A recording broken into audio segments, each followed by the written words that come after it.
तो और कैसे बात करूं? मैं इस घर की कोई नौकरानी नहीं हूं कि इतना काम करूंगी। रजनी अपने कमरे में जाकर दरवाजा बंद कर लेती है। शाम को जब नीरव आता है तो उसकी माँ उसे पूरी घटना के बारे में बताती है। क्या रजनी ने आपसे इस तरह बात की माँ?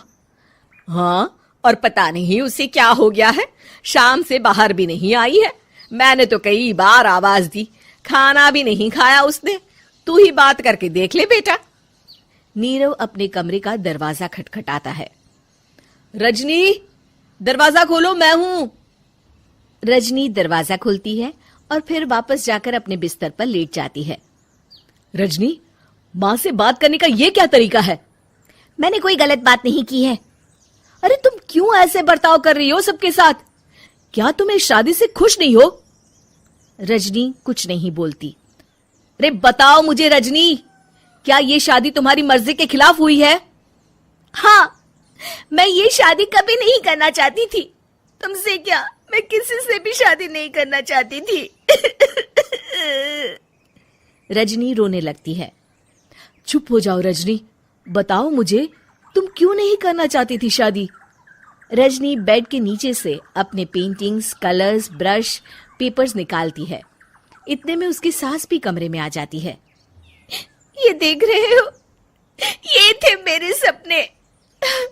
मैं पेंटर बनना चाहती थी, पर माँ पापा ने कभी सपोर्ट नहीं किया और मेरी शादी करवा दी।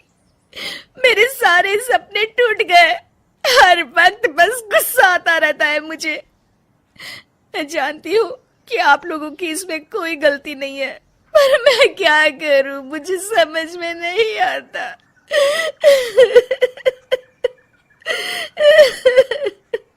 रजनी फूट फूट कर रोने लगती है।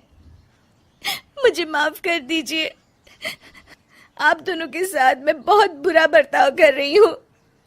अरे रजनी बेटा, चुप हो जाओ तुम। नीरव पानी लेकर आता है।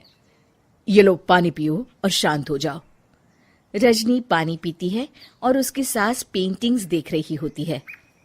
अरे नीरव, हमें तो पता ही नहीं था कि हमारी बहू कलाकार है।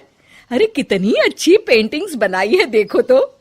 ये वाली तो मैं अपने कमरे में ले जाऊंगी। आपको ये पेंटिंग्स अच्छी लगी? अच्छी नहीं, बहुत अच्छी लगी। और तुमने हमें बताया क्यों नहीं? तुम जब चाहे पेंटिंग कर सकती हो रजनी। हम तुम्हारे सपनों को पूरा करने में तुम्हारा पूरा साथ देंगे। हाँ बेटा, हम कला की कद्र करते हैं। हम कलाकार तो नहीं, पर मुझे गर्व है कि मेरी बहू एक कलाकार है। रजनी, नीरव और सास तीनों हंस पड़ते हैं।